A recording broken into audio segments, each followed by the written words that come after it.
Hola, buenas tardes, buenos días a todos los seguidores de este curso de gestión y medidas de conservación en reservas.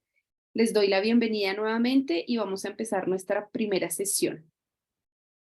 En esta primera sesión vamos a ver una introducción muy básica sobre las reservas de colecciones, aspectos generales del almacenamiento de una colección en una reserva y vamos a ver principios básicos de la documentación y la gestión de colecciones que es necesario tener antes de enfocarnos en las reservas, por lo cual vamos a ver rápidamente ficha de identificación de las obras, asignación numérica, marcación de obras, movimientos internos y externos de obras y las guías de conservación o los Facility Report también.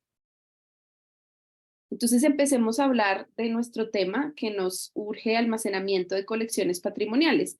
Es importante decir que el nombre de reservas técnicas también puede variar en muchos de sus países porque también pueden ser conocidos como depósitos, bodegas o almacenes.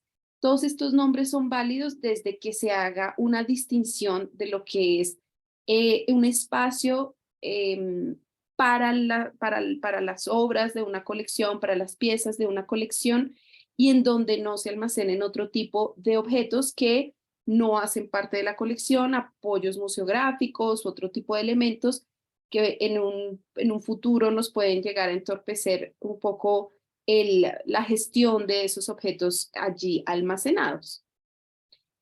Entonces, tenemos ejemplos como esta reserva, podemos encontrar en muchas instituciones el espacio que sea adecuado, por ejemplo, en un diagnóstico, ¿tiene reserva? ¿Cuenta con un espacio para reserva? Y la respuesta puede ser sí, pero al entrar a verlo, pues hay mucho desorden, hay cajas que no hacen parte de los objetos de la colección. En este caso, ellos se refieren a lo que está almacenado acá, los libros en estas bibliotecas, pero asimismo hay acumulación de objetos en los pasillos, objetos de papelería, y puede ser la realidad de muchos museos o instituciones culturales. O también tenemos el ejemplo de otras instituciones pensadas para tener una reserva técnica donde las obras pueden estar visibles al público, no con un orden curatorial tal vez como se hace en una exposición, pero sí que las personas conozcan este espacio y así puedan acceder al patrimonio que tal vez no tienen oportunidad de ver siempre porque las salas o un museo grande con una gran colección nunca va a estar en la capacidad tal vez a veces de mostrar todo lo que hay. Les quiero poner el ejemplo de este depósito en Rotterdam, está en el Museum Park en el centro de Rotterdam. Es perdonen si no lo pronuncio bien, es el Depot Boijmans del museo, y donde son 150.000 piezas que ellos tienen y decidieron hacer esta gran superficie, este gran edificio, que sea una reserva visitable. El edificio tiene una superficie construida de 15.000 metros cuadrados, con 6 plantas y 39.5 metros de altura. Todos los objetos que se transportaron a este lugar fueron medidos en tercera dimensión y etiquetados con un código de color en función del material que fuera vidrio, cerámica, textil, madera, metal o plástico y formato, permitiéndolos colocar de inmediato a la llegada cuando pensaron este traslado y en un lugar predeterminado en el nuevo depósito. Ya ellos habían planeado la construcción de este espacio y cómo iba a ser la disposición de las obras en el mismo. Y en los estantes que también habían previamente habían sido adaptados y asignados para cada objeto. Entonces, ya conociendo qué se tenía, qué número, cómo eran las características de todas las piezas, de las 151.000 piezas que se iban a trasladar, entonces se pudo hacer esta planificación de traslado y los 14 colores corresponden a los compartimientos de almacenamiento del depósito. Vamos a ver acá rápidamente la publicidad que cuando abrió en el 6 de noviembre de 2021.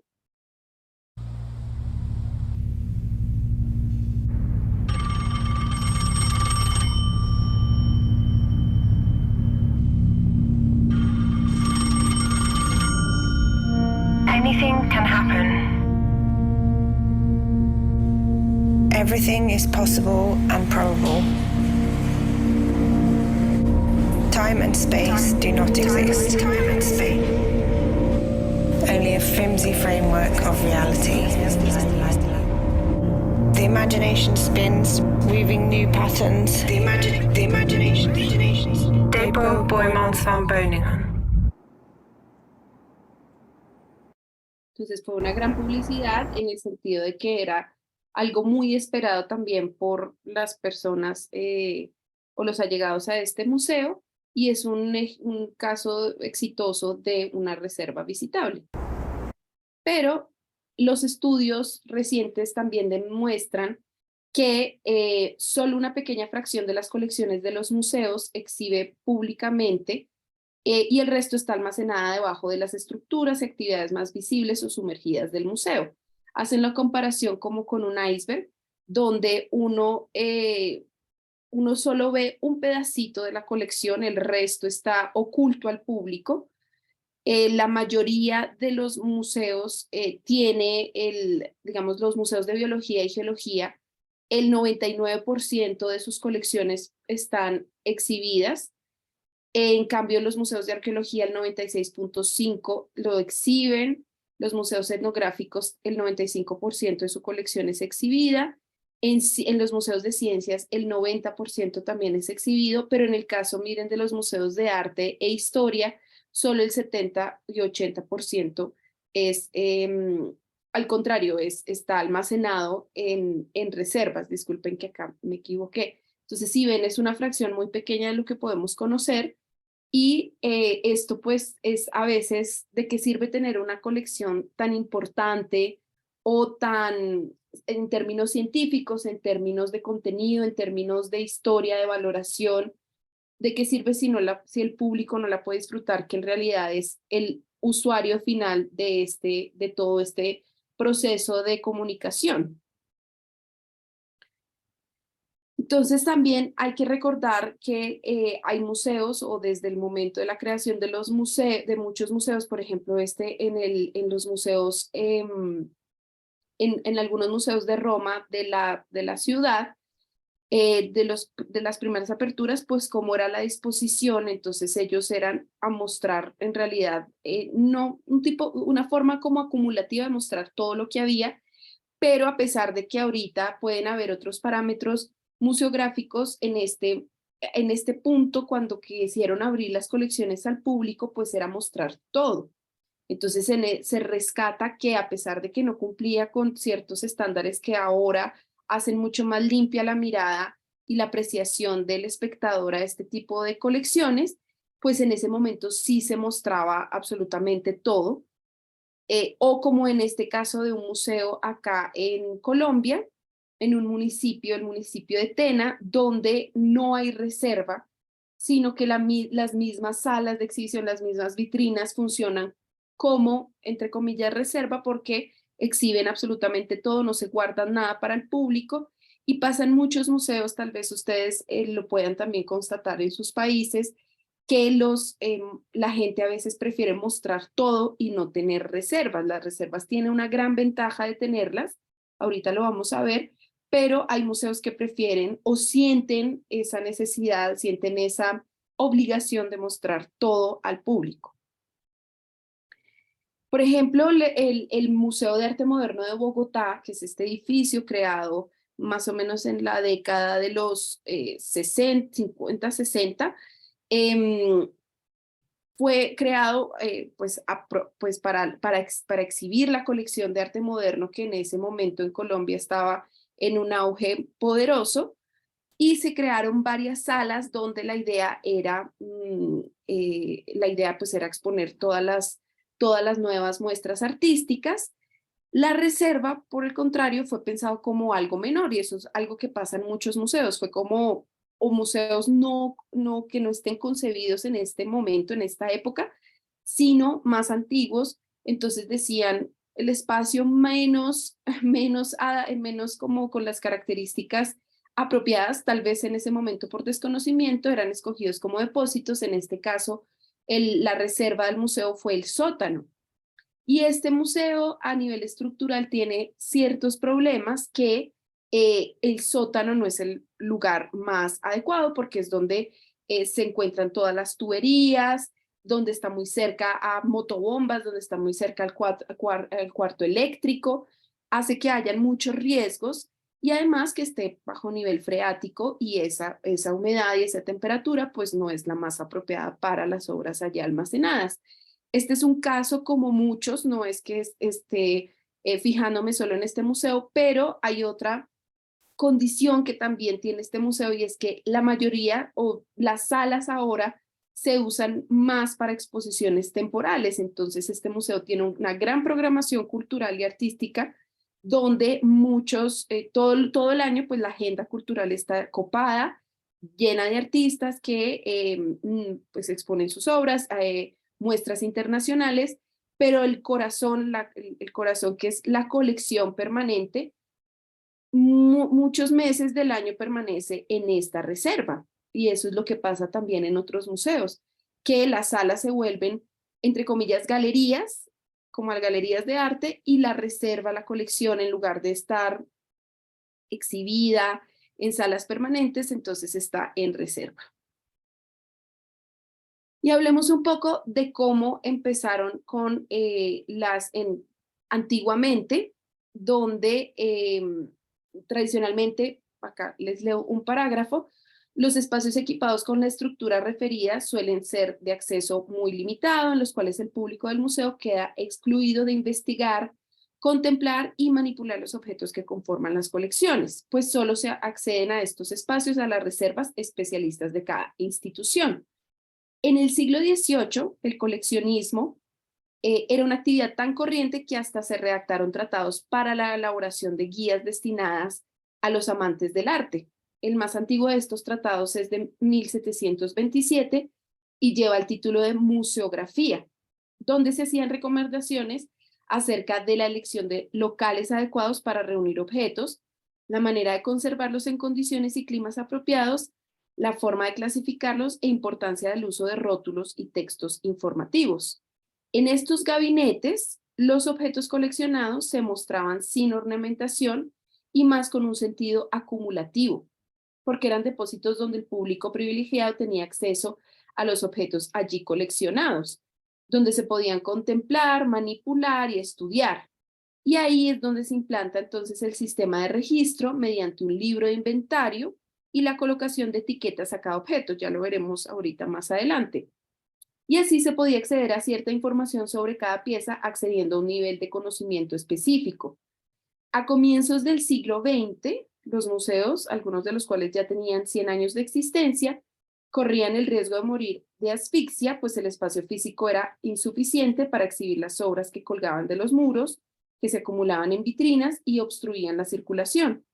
Y ya vemos más adelante, cuando en los años 50 esta situación ya empieza a ser muy preocupante para críticos, conservadores, arquitectos y público especializado.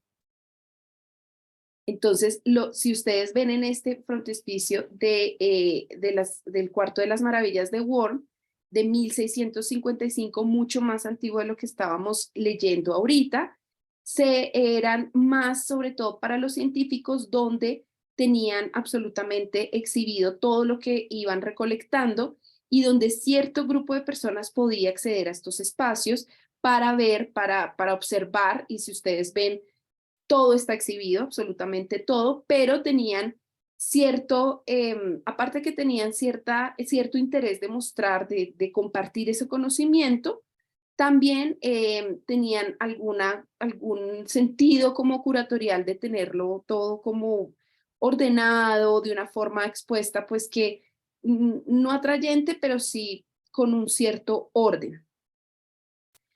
Lo mismo podemos ver en este óleo sobre cobre de Teniers, de David el Joven, donde también están, si ustedes se fijan en los personajes, son personajes cultos que llevan a sus amigos cultos, y donde se muestran todas las obras que iban coleccionando. Era una forma también de demostrar el estatus, de cómo demostrar lo que se podía adquirir, de lo que podían tener, También a veces en estos cuadros se pueden observar algunas obras de arte importantes que a veces entonces uno les puede seguir la trayectoria, pero no nos desviemos a ese tema, pero es donde, por ejemplo, acá el archiduque Leopoldo Guillermo en su galería de pinturas en Bruselas, pues le muestra a sus colegas o amigos todo lo que ha podido coleccionar.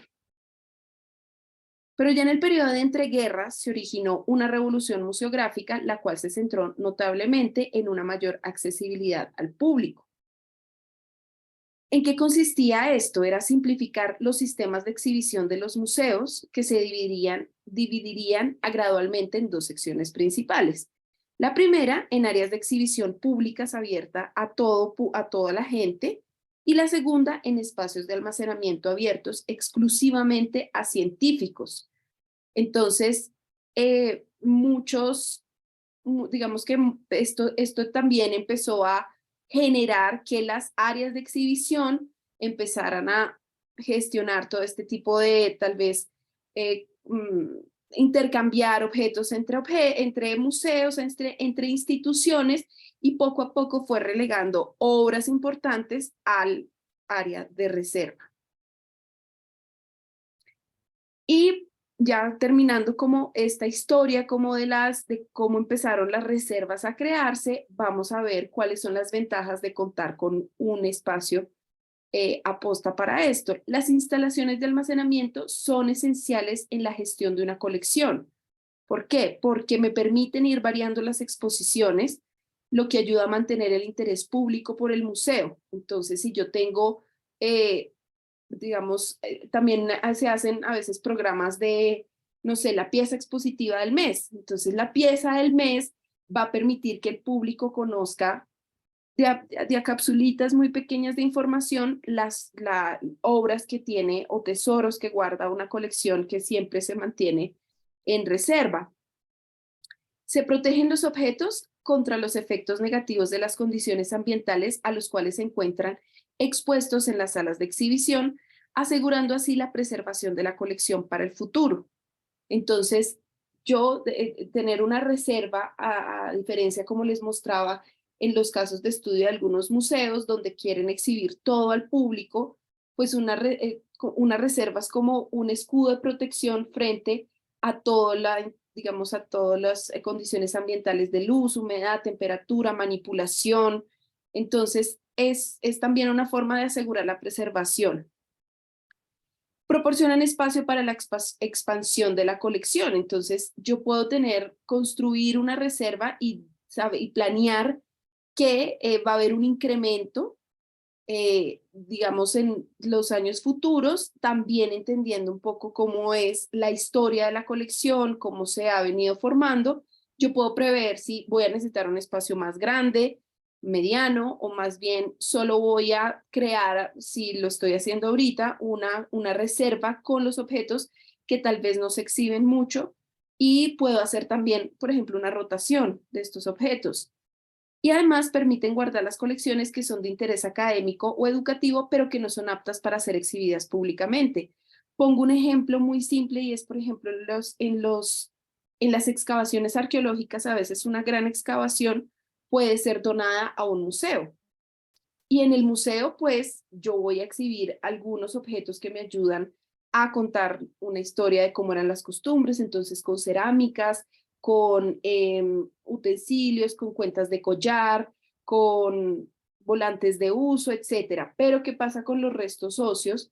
Sobre todo los restos óseos humanos. Por ética no los voy a exhibir, pero sí sirven mucho para que un arqueólogo, un investigador pueda estudiarlos, porque obviamente tienen otros intereses, y la reserva puede ser un lugar donde no me desintegre la colección porque me la desarticula, solo lo museable va en el museo y qué hago con el resto de hallazgos que tuve, sino que lo puedo mantener en un mismo espacio, y esas muestras óseas pueden ser estudiadas, pero en un lugar que no sea a público. Basados en esta introducción, vamos a ver sesión a sesión más desarrollados los temas. Esta era una simple introducción y ahora vamos a ver unos principios básicos de la documentación, sobre todo principios que tienen que ver con la gestión de colecciones. Entonces, estos van a ser tal vez temas que ustedes ya conocen, pero para aquellas personas que no están muy familiarizadas pueden ser muy útiles. Vamos a ver a continuación ficha de identificación de las obras y asignación numérica. Empecemos hablando por el número de registro, que voy a nombrarles a continuación algunos campos que debe tener una ficha básica de un objeto, de una pieza individual para cada colección. Esa ficha de identificación tiene que empezar claramente con un número de registro, que es el número asignado a un objeto al ingresar a la colección del museo. Y puede ser asignado de manera consecutiva o puede ser asignado por código, dependiendo de la calificación del objeto o la colección. Entonces, el número consecutivo puede ir de 1 a 8. Y si tengo componentes o es un conjunto, un objeto que lo puedo nombrar, por ejemplo, vajilla, pero la vajilla de porcelana tiene un pocillo, tiene un plato, tiene una cucharita, pues cada objeto va a ser un componente de esta gran vajilla y lo voy a tener un número, un sufijo después, 00.1, 00.2, etc. También dependiendo del tipo de colección, puedo tener esta combinación de código, por ejemplo, ET de etnografía 001 o HN de historia natural 001, arte, arqueología, etc. La colección, entonces, lo que les decía, indica la colección a la que pertenece el objeto registrado de acuerdo con la disciplina de conocimiento con la que se relaciona.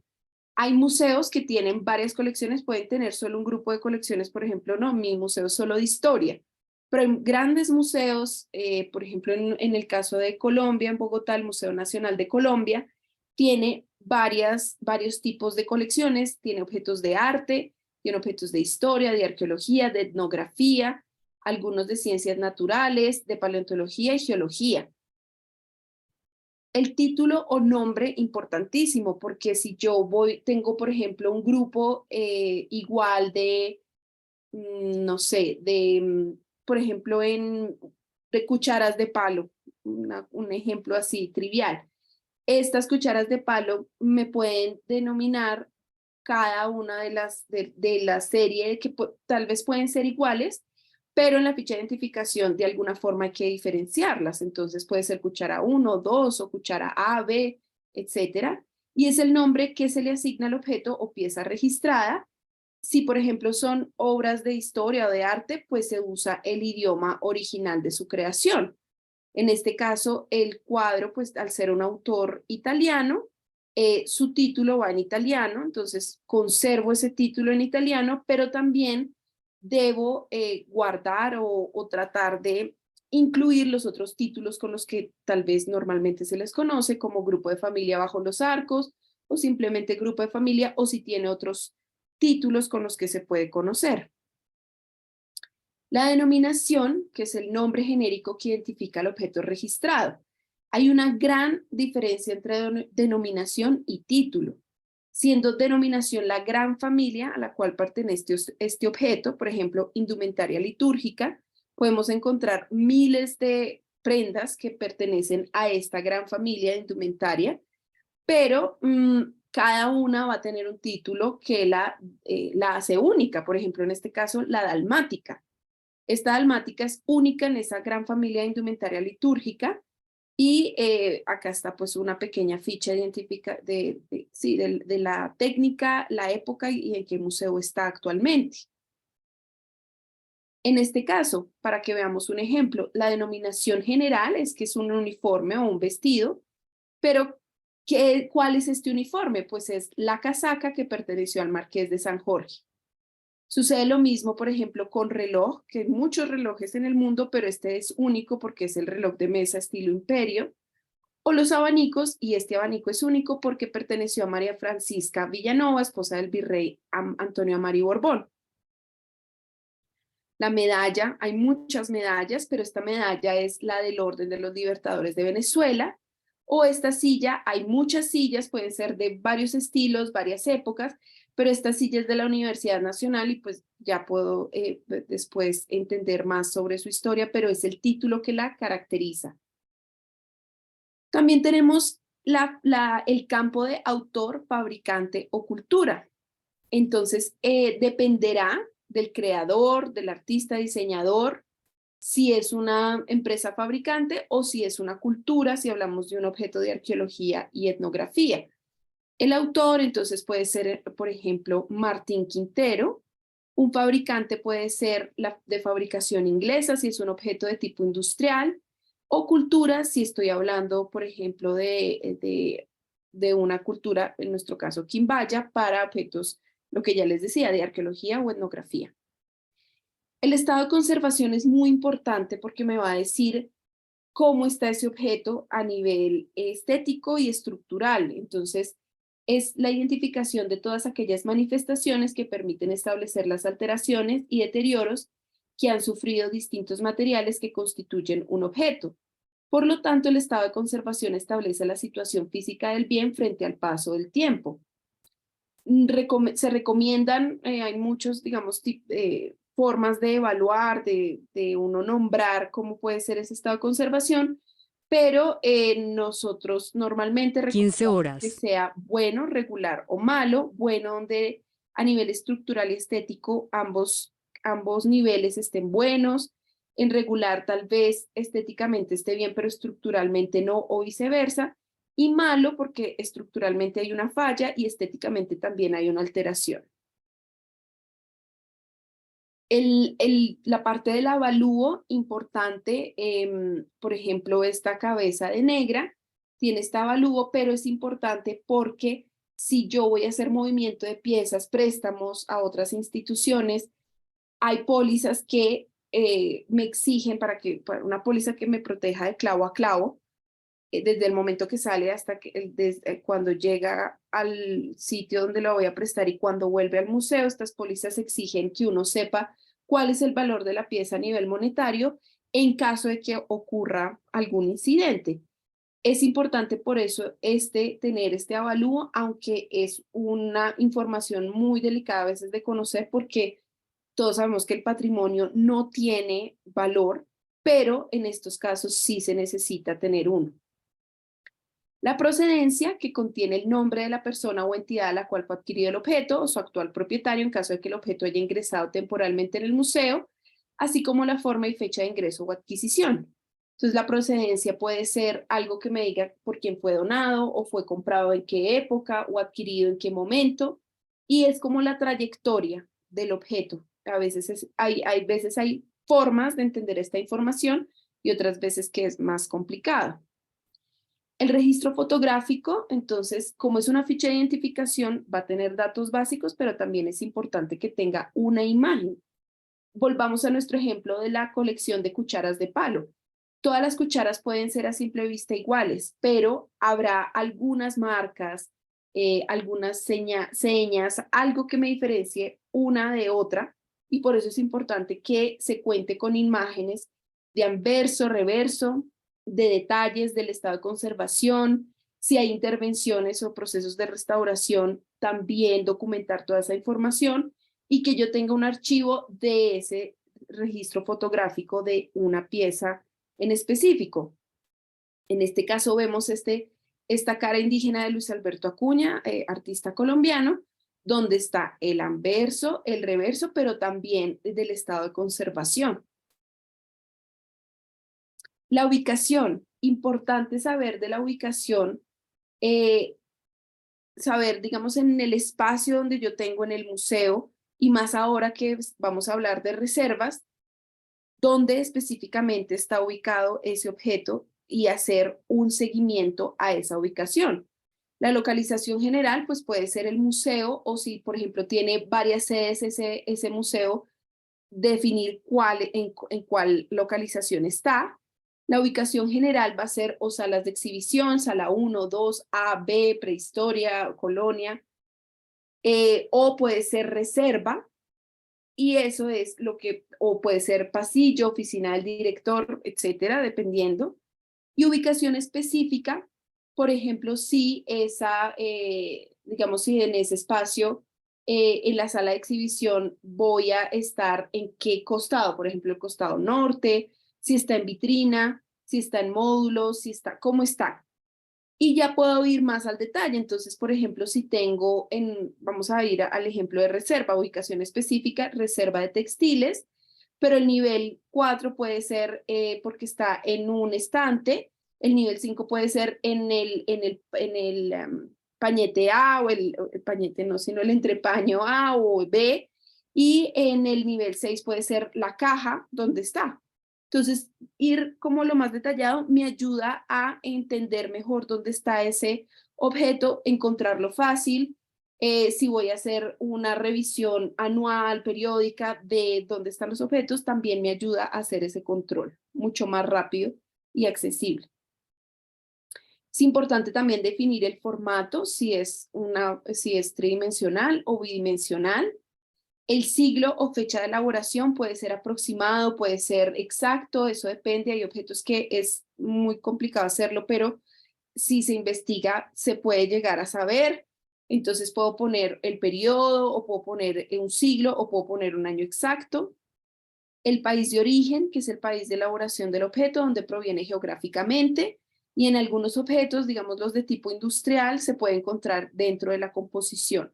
O si estudio la técnica, también puedo saber de dónde está elaborado, digamos, no sé, dependiendo del tipo de madera que se use, en una escultura, no sé, policromada, o también dependiendo de, no sé, los pigmentos que se utilicen, también puedo establecer no fechas, sino también procedencia, etcétera.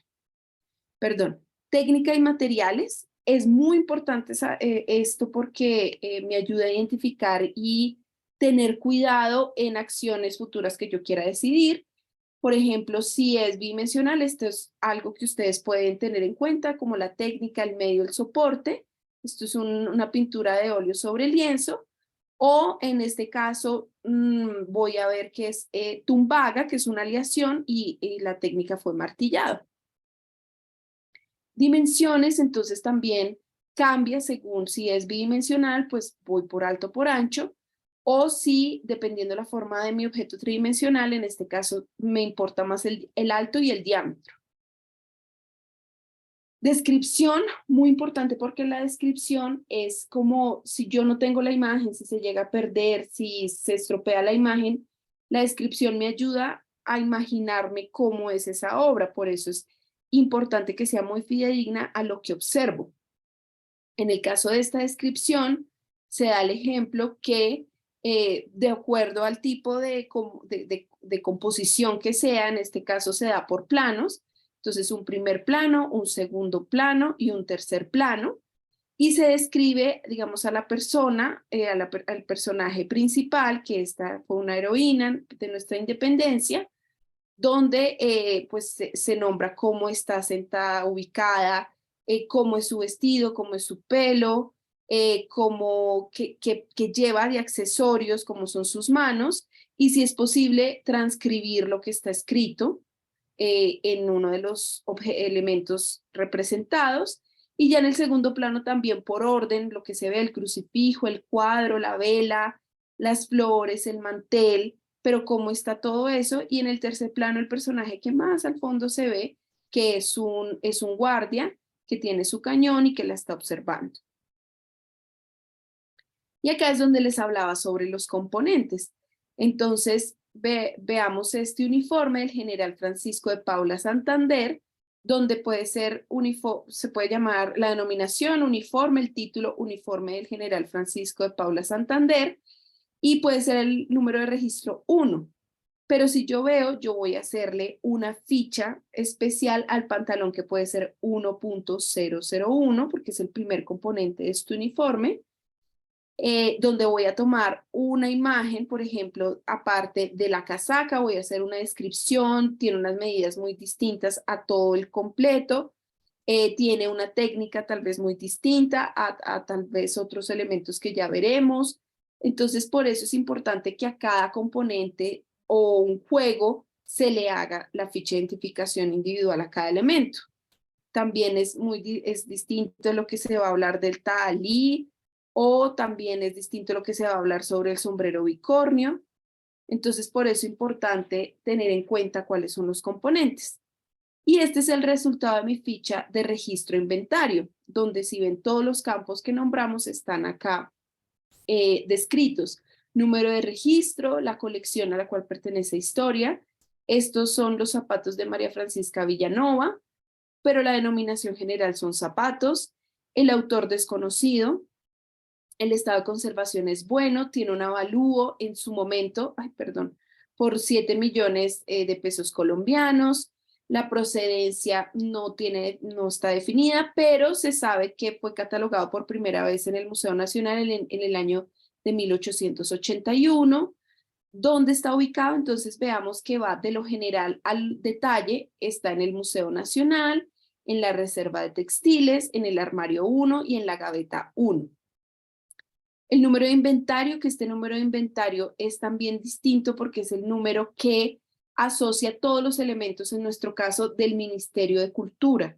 Entonces, el número de registro es solo para la colección, que lo damos con un programa que ya les voy a mostrar, y el número de inventario es el número que da esta gran institución a todos sus bienes, incluyendo equipos de cómputo, incluyendo también otros tipos de equipos, escritorios, etcétera, pero este bien como es del ministerio también debe llevar un número de inventario.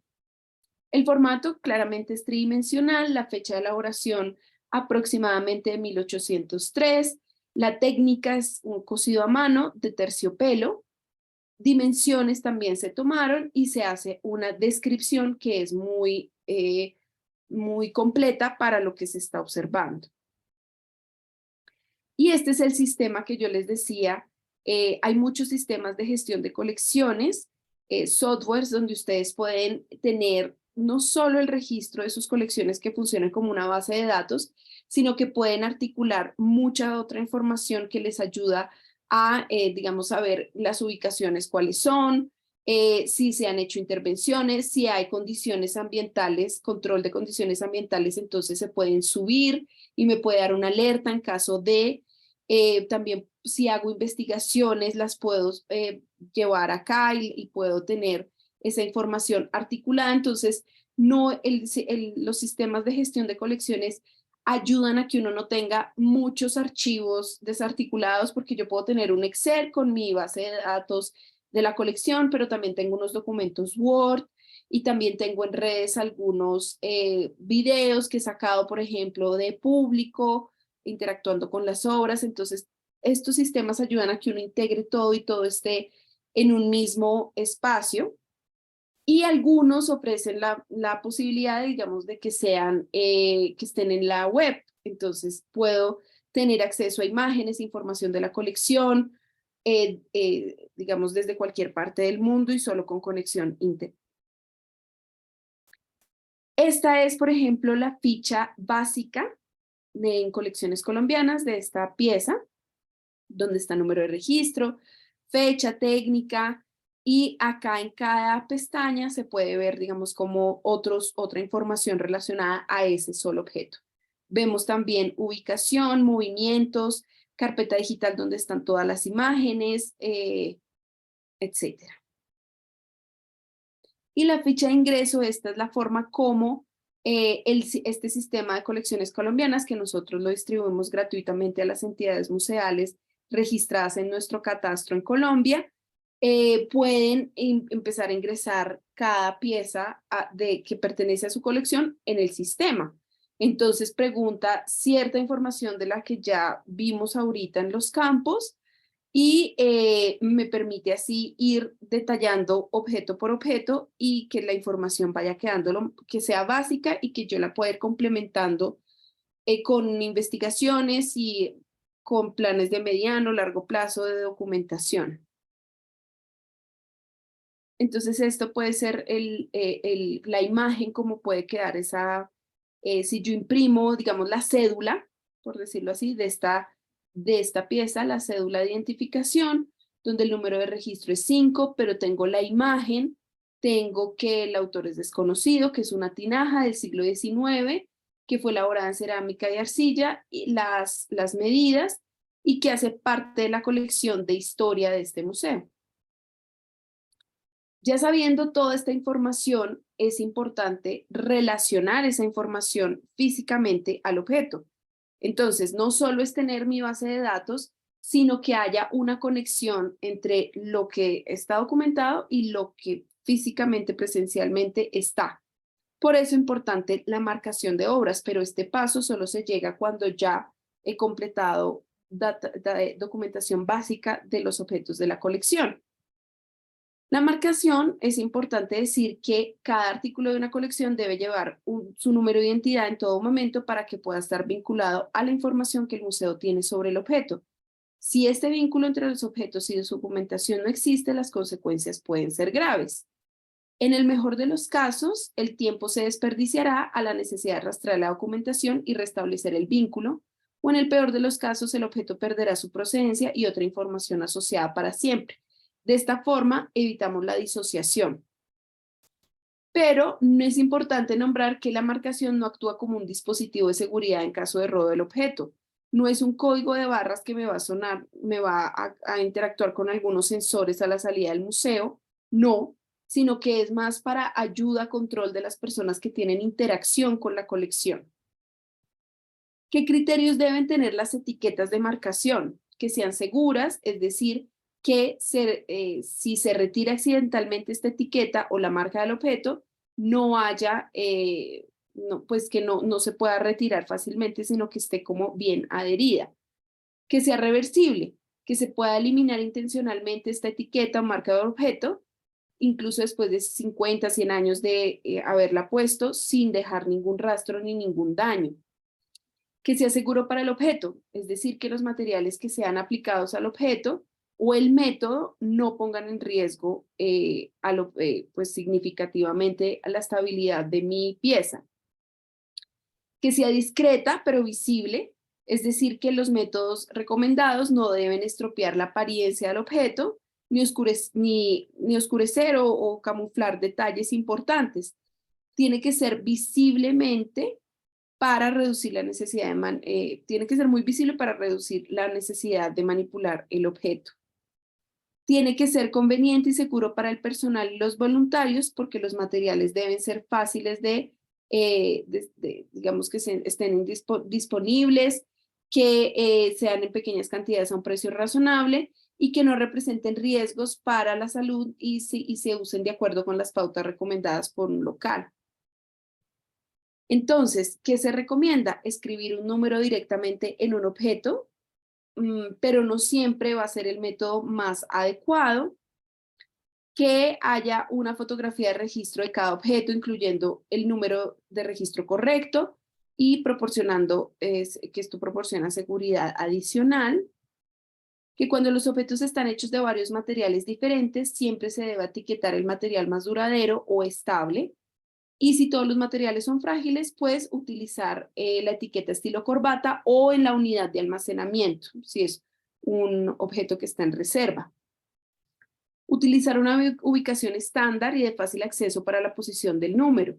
Por ejemplo, en el reverso, en el ángulo inferior derecho o en el dobladillo en la costura del lado izquierdo, lo que minimizará la manipulación y posibles daños al encontrar un número. Si yo tengo una colección de fotografías y al reverso las voy a marcar, siempre escoger la misma ubicación de tal forma que se automatice esa ubicación para la persona que siempre va a buscar, no que el número siempre salte de lado a lado, porque esto va a hacer que se manipule más, se vire, tal vez se ignore y diga no tiene número de registro. Seleccionar la mejor ubicación de numeración, material y aplicación para cada objeto, porque la eliminación de números puede provocar daños al objeto. Asegurarse de que los números sean legibles, es decir, utilizar números entre 2 y 5 milímetros para objetos pequeños y medianos y 10 milímetros para objetos más grandes. Elegir una posición de modo que no sea probable que el número sea visible cuando el objeto esté en exhibición, pero sea accesible en la reserva. Evitar hacer la marcación en decoraciones y áreas pintadas, barnizadas, pigmentadas o enceradas.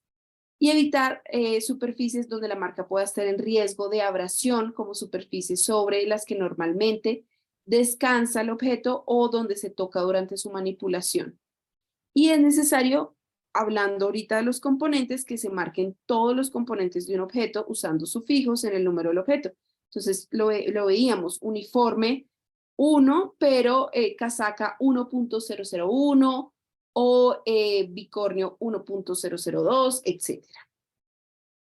Entonces, por eso es importante primero identificar la naturaleza del material, determinando si es de tipo animal, vegetal o mineral. Eso me va a dar indicios de cómo voy a hacer mi marcación.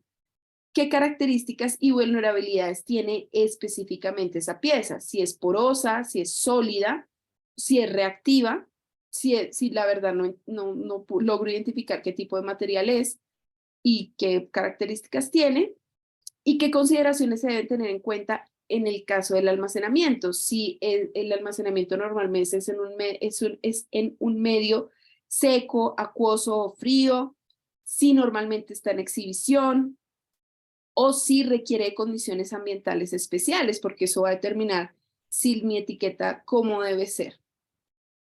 Entonces ahí es cuando caracterizo la superficie, acá quedó comido, pero puede ser pulverulenta o duradera, y colorantes si son solubles, si tiene colorantes si son solubles o insolubles. Por eso es que se debe considerar la marcación, que la marcación es un pequeño tratamiento, es una pequeña adición, una pequeña intervención que estoy haciendo, y por eso hay que tener mucho cuidado para que no vaya a reaccionar, para que yo no vaya a generar daños a una pieza que estaba en buen estado. Es importante por eso tener en cuenta el tamaño de la pieza y de la etiqueta que voy a poner, la ubicación donde voy a poner la etiqueta, si es segura lo que hablábamos, si es segura que no se vaya a caer, si es segura para la persona que lo va a ver, si tiene muchos usuarios o si está en sala de exhibición, si es muy visible, si puede tener un potencial deterioro y cuánto tiempo el encargado de hacer esta marcación se va a demorar o un plan de marcación para todas las obras de la colección. Ya teniendo claros esos criterios, voy a escoger si la superficie es pulverulenta o porosa, voy a evitar una marcación directa, unas etiquetas y voy a utilizar mejor etiquetas con hilo cordón, o sea, modo corbata, o voy a seleccionar otro lado que no sea este lado pulverulento poroso. Pero si por lo contrario mi superficie es duradera o no porosa, voy a escoger una capa de protección antes de hacerlo. Puedo utilizar también lápiz o puedo utilizar pincel y tinta. Hay muchos tipos de etiquetas, pueden ser etiquetas sumergibles para muestras conservadas en líquido, etiqueta cocida, marcación escrita sobre el objeto, etiqueta sumergible en agua para objetos que están almacenados en agua, marcado embalaje o soporte, porque puede ser muy vulnerable mi pieza, etiqueta adherida sobre el objeto, etiqueta suelta para objetos pequeños como monedas, mezclar con el barniz, puede ser etiqueta de amarre, puede ser etiqueta en un pin para muestras biológicas con clavo, puede ser una marca de lápiz o puede ser un número aplicado con pintura. Veamos este caso donde utilizan un objeto de tipo industrial, es un cilindro como para almacenar líquidos, puede ser leche, me imagino yo.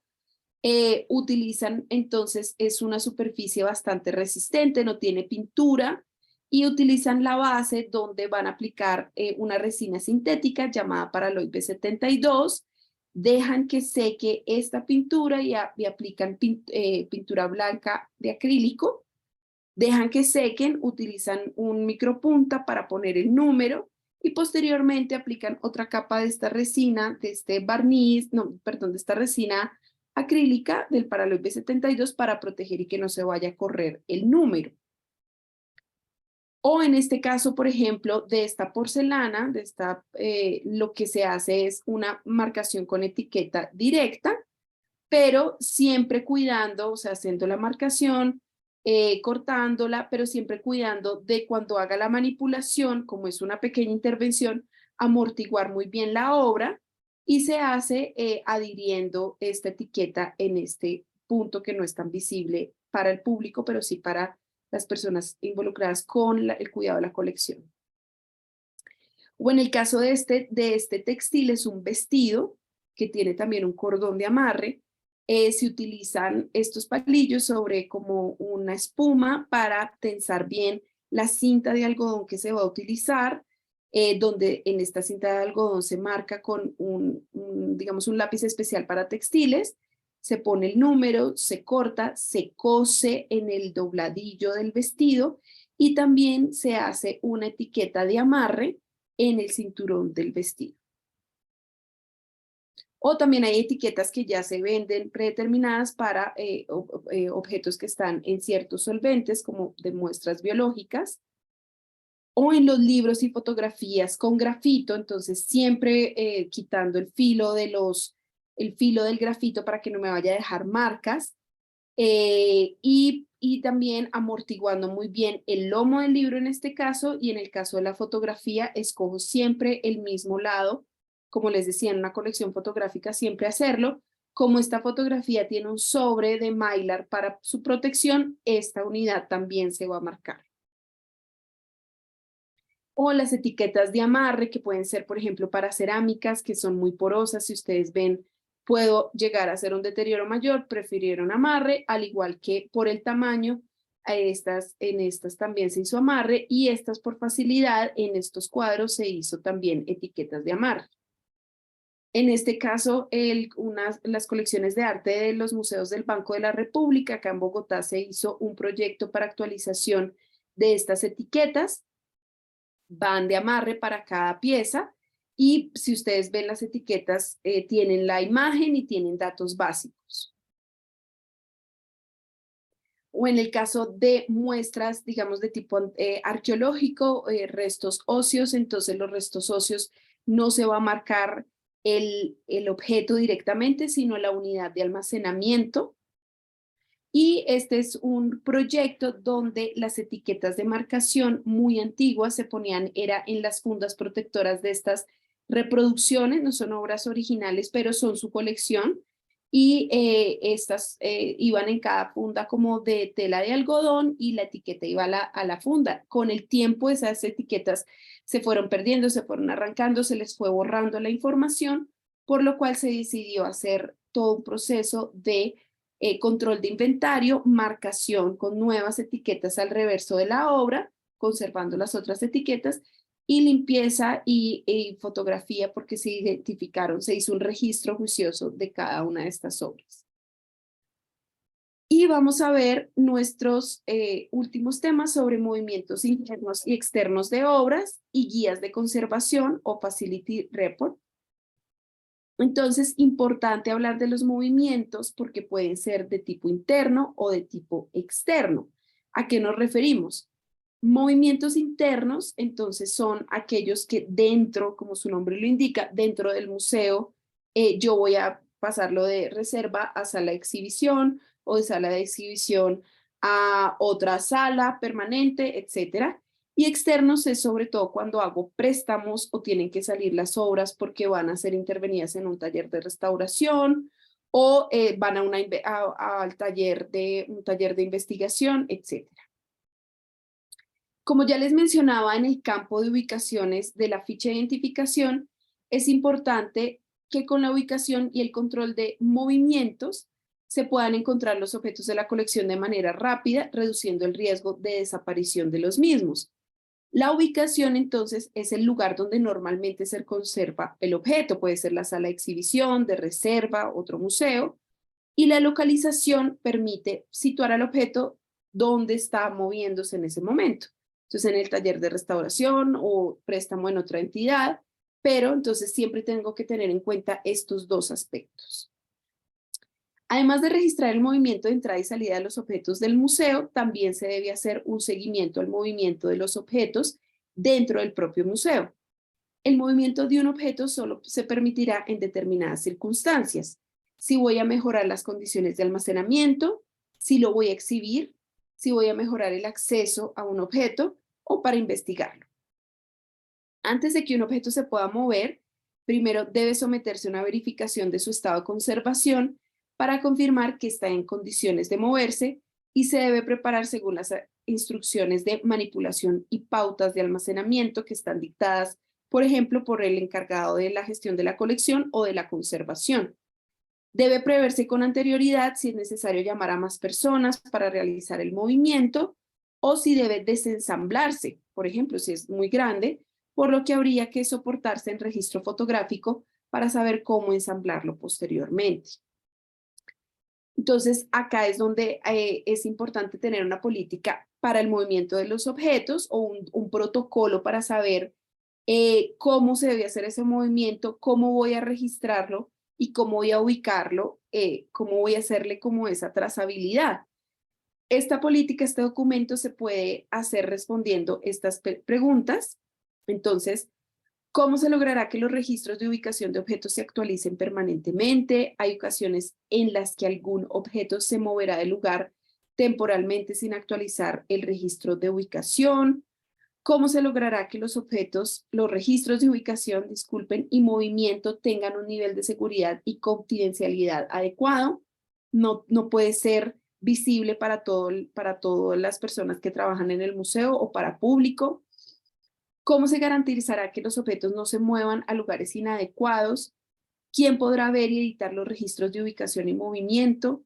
¿Quién podrá solicitar y aprobar el movimiento de los objetos dentro del museo? Entonces, el encargado de gestión de colecciones, el director, el curador, ¿quién? ¿Quién puede mover el lugar de los objetos dentro del museo? El encargado, el conservador, el ayudante, ¿quién? ¿Existen restricciones respecto al horario para mover el lugar de los objetos? Entonces puede ser en las horas de la mañana cuando no sea abierto a público, o los lunes, que es el día que normalmente cierran los museos, o después de horas laborales. ¿Cuándo se utilizarán medios de transporte del museo y cuándo se recurre a terceros especializados? Entonces, ¿cuándo contrato una empresa especializada en movimiento de obras o si el museo mismo se encarga con su equipo? ¿Cómo? ¿Qué estándares de cuidado se aplicarán durante el transporte de los objetos? O hay ocasiones en las que estos pueden variar. Entonces, ¿qué es lo que voy a exigir para hacer el transporte de estos objetos? ¿Y quién asume estos gastos? Por ejemplo, en el caso de préstamos, el prestatario generalmente asume el pago, pero hay otros casos en que ¿quién se va a encargar de esos gastos? Entonces, los requisitos mínimos para realizar un movimiento es digamos, con estos requisitos se responde a o se garantiza que el museo, si dispone de un sistema de registro con todas las ubicaciones donde se exhiben o almacenan los objetos dentro de su museo, me va a permitir identificar la ubicación específica de un objeto de forma rápida y sencilla. Y puedo identificar las ubicaciones que no son aptas para cierto tipo de objetos. Si el museo tiene registros necesarios para supervisar que se cumplen las normas ambientales adecuadas porque hay control de mediciones ambientales, se puede tomar una decisión si la humedad relativa de una reserva es demasiado alta o si no se exhibe una pintura de acuarela en un ambiente que es muy iluminado. Si hay un registro juicioso de todos los cambios de lugar de un objeto, incluyendo la fecha del movimiento, y si se modifica el registro de ubicación según la política del museo, voy a saber dónde está cada objeto en todo momento. No voy a perder tiempo buscando objetos que se han movido de lugar, pero cuya ubicación no ha sido actualizada en los registros de ubicación. Si puedo acceder a la información de ubicación mediante el número de objeto y nombre de la ubicación, voy a saber qué hay en cada uno de los espacios de exhibición y de reserva. Y también voy a saber dónde está cada objeto en todo momento. Si registro a la persona responsable de mover el lugar de los objetos y a la persona que autorizó además este movimiento, estas personas van a ser las responsables del movimiento del objeto y los objetos no se van a mover nunca sin la autorización. Si hay un historial completo y práctico con ubicaciones previas de los objetos, puedo elaborar una lista que compile todos los objetos en una ubicación y un momento determinado. Y esta se podría necesitar más adelante por motivos de seguridad o conservación. Si yo evalúo todos los riesgos que supone ese movimiento para los objetos y para las personas y tengo un plan escrito para reducirlos cuando sea necesario, pues es más difícil que haya accidentes por falta de planificación y si hay algún imprevisto voy a demostrar que no fue por negligencia. Y si se dispone de un seguro o indemnización adecuado antes de transportar los objetos, Sobre todo los prestados, si hay algún imprevisto, no se va a arriesgar la responsabilidad financiera. Entonces, en este caso vemos cómo la ubicación y control de movimiento, si yo describo e identifico cuáles son las ubicaciones de mi museo, voy a poder asignar un nombre o número único a cada ubicación destinada a la exposición y registrar la información más importante de esta ubicación, ya sean características espaciales, arquitectónicas, condiciones ambientales, etc. Y puedo mantener actualizado este sistema de ubicación. También puedo, ya teniendo las ubicaciones creadas, puedo registrar cuál es la ubicación de cada objeto, cada objeto en qué ubicación está y qué características a las cuales está sometida este objeto según el espacio. Esta información también me ayuda a que sea, también tener como este diagrama de flujo del movimiento de los objetos. El movimiento de los objetos, como ya les dije, puede ser interno o externo.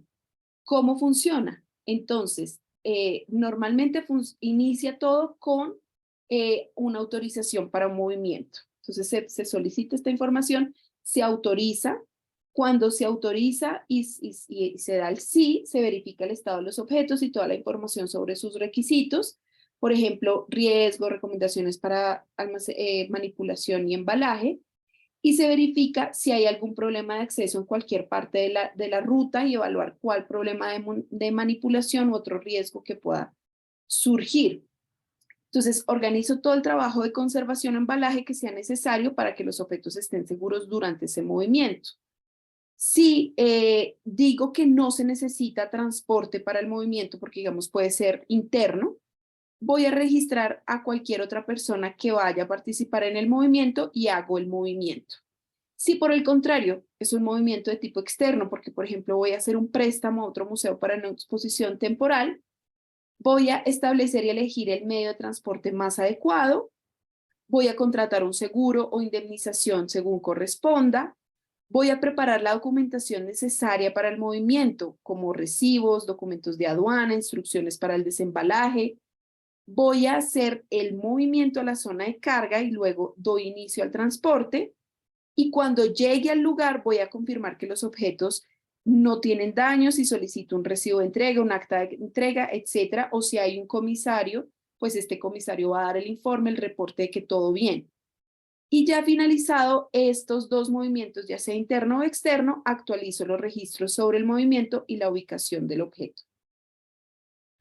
Entonces, fíjense que el movimiento interno, en el caso nuestro de los museos del Ministerio de Cultura de Colombia, se hace con una solicitud que llega, ya puede ser de curaduría, de conservación, y se realiza por medio del software, porque muchas personas, equipos, áreas están trabajando en el mismo software, entonces todo lo ven en tiempo real.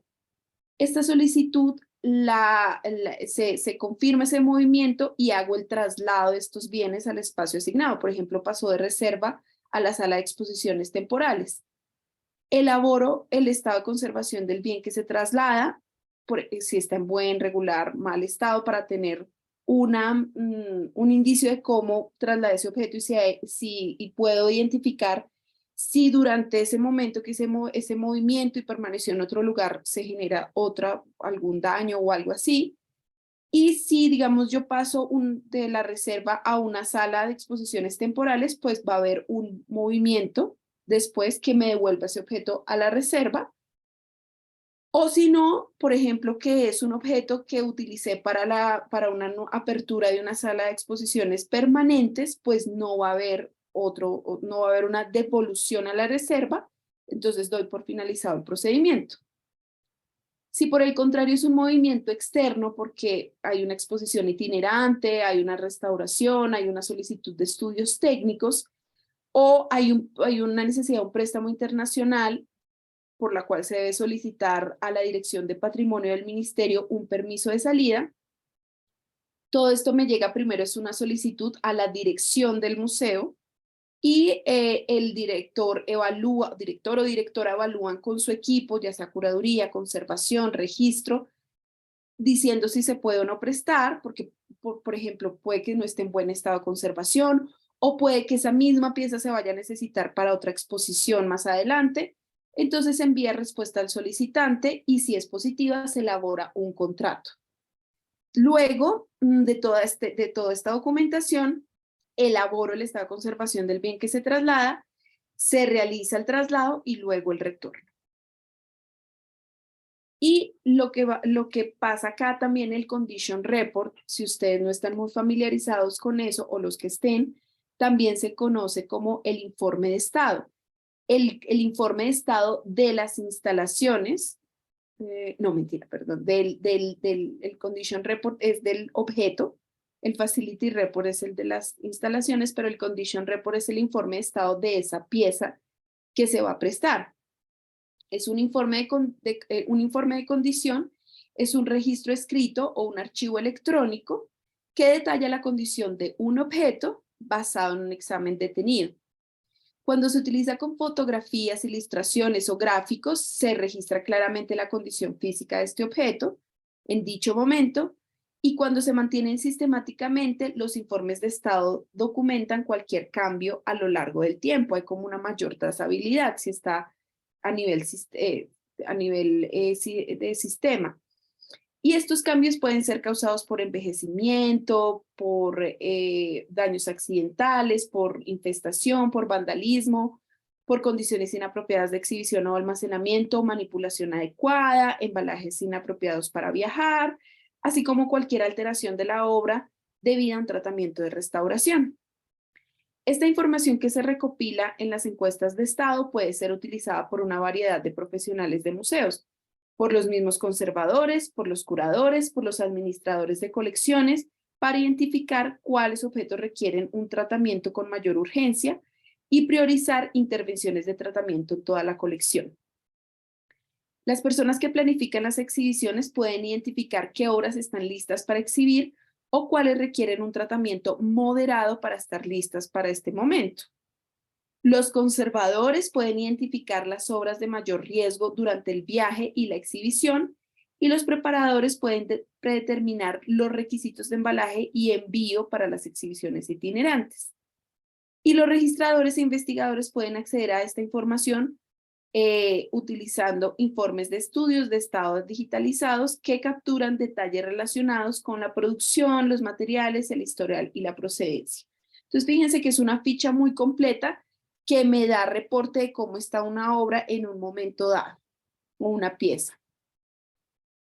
¿Cuándo se hace el Condition Report o este informe de estado? Cuando adquiere un objeto. Entonces, cuando va a haber una donación, cuando va a haber una compra, se hace un examen inicial y identifico las condiciones o materiales que requerirán atención especializada cuando el objeto ya esté en mis manos, ya sea en reserva o en exhibición. Durante el almacenamiento también se hace este tipo de inspección y documentación periódicas. Si voy a hacer una exposición, ya sea con mis propios objetos de la colección o voy a prestar este objeto, tengo que actualizar este informe o comenzar uno nuevo y incluyendo detalles pertinentes como los niveles de luz recomendados, cualquier manipulación especial e instrucciones para montaje. Periódicamente, mientras hay una exhibición, anoto cualquier cambio con la condición del objeto y determino un curso de acción y antes, durante y después del viaje y préstamo de una pieza, porque estos son llevados a cabo por las instituciones prestamistas y prestatarias y son necesarios para garantizar la seguridad del objeto y documentar cualquier cambio en la condición o nuevos daños. Un ejemplo, una póliza. Si yo tengo un daño de un objeto, puedo decir, cuando yo presté el objeto estaba en buen estado, miren mi informe de estado, acá lo dice, hay firmas, ya les voy a mostrar, y quiere decir que el daño se produjo durante la exhibición o después cuando fue el prestamista que me estuvo trayendo la obra de vuelta. Esta es una guía, es el ejemplo de la guía de conservación que en colecciones colombianas manejamos, donde si ustedes ven tiene la ficha básica del objeto, un diagnóstico donde me dice está en buen, regular o mal estado, qué recomendaciones doy para el embalaje y el transporte, y si hay autorizaciones de cambio de marco, de cambio de passepartout, de cambio de armellas, etcétera, y las fichas, las firmas y fechas, perdón. También tengo un campo para decir cómo se comportó la obra durante el momento de la exposición y una firma. Y cuando se hizo el desmontaje y entrega, también un reporte que puedo hacer con las fechas y firmas autorizadas. Tengo la imagen que me ayuda, en esta no se ve, ya la vamos a ver en un ejemplo ahorita, donde tengo convenciones, donde puedo decir rápidamente con números, identificar los deterioros, porque cuando me llega una obra, cuando recibo una obra, cuando la estoy prestando, esto se llena manualmente porque es mucho más rápido. Hay otros que implementan tablets y pueden hacerlo más rápido, pero en nuestro caso lo seguimos haciendo manualmente y luego lo escaneamos y lo subimos al programa, al software, pero yo puedo decir rápidamente con un examen óptico cómo están las obras, cómo llegan, cómo se van. Y también puedo utilizar el estado de conservación que ya está guardado en el sistema.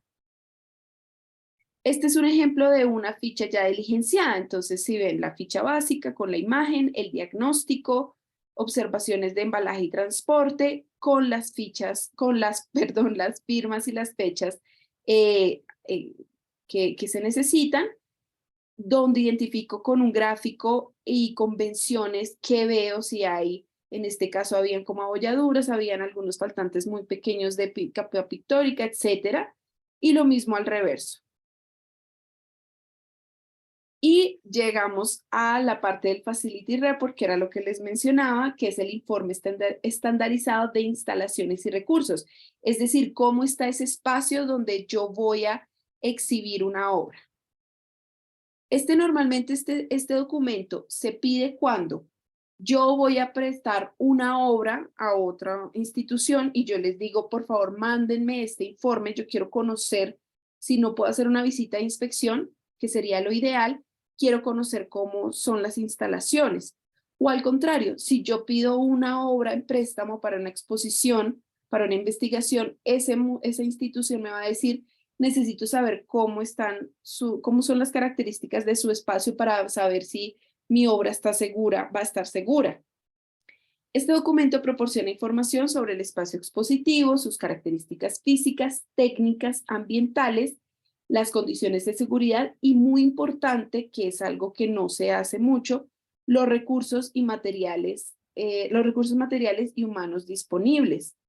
Entonces, lo ideal es negociar, nunca negar, es decir, que si yo veo que un museo no cumple o una institución no cumple con esos requisitos o requerimientos básicos, tal vez guiarlo para que pueda implementar, y al abrirle yo la posibilidad de cuando yo ya le presto esta obra, ya va a tener un historial que mostrar en otras instituciones y va a tener más credibilidad para poder empezar a traer más obras a su institución o museo.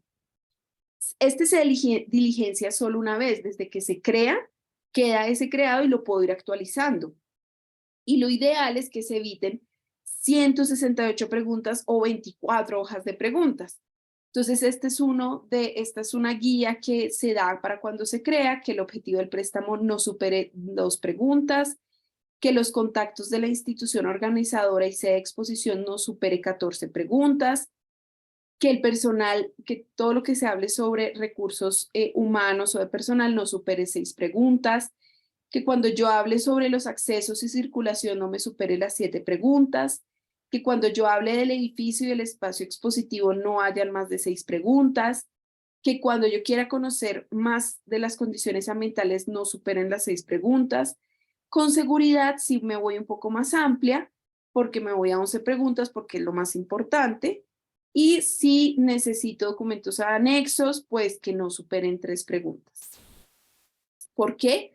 Porque se han visto casos, por ejemplo, en otros países, cuando manejan o cuando uno pide, que a veces son unos documentos extensos y a veces esa información que no aporta tanto a lo que yo necesito o cómo evalúo esa información. Y este es un ejemplo de uno que yo creé para ayudar a los museos que son mucho más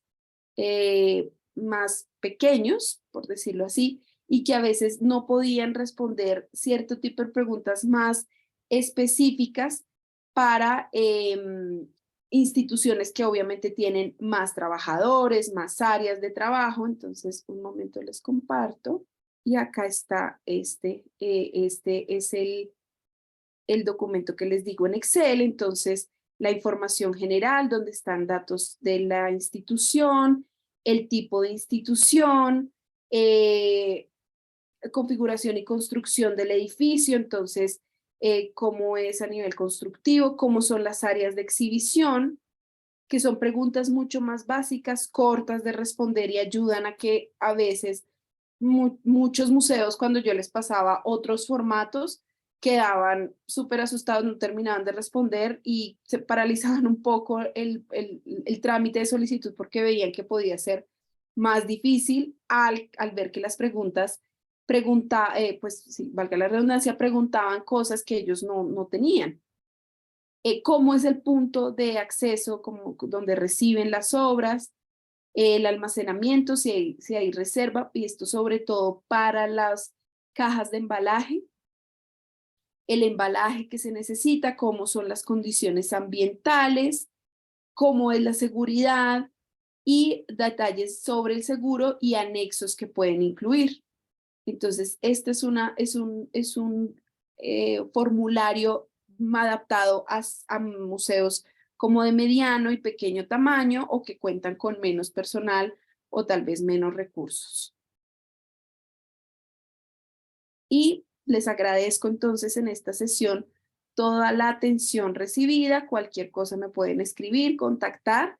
Esta fue una parte básica de gestión de colecciones y en la segunda sesión vamos a internarnos más en el mundo de reservas de museos. Entonces, muchas gracias y nos vemos próximamente.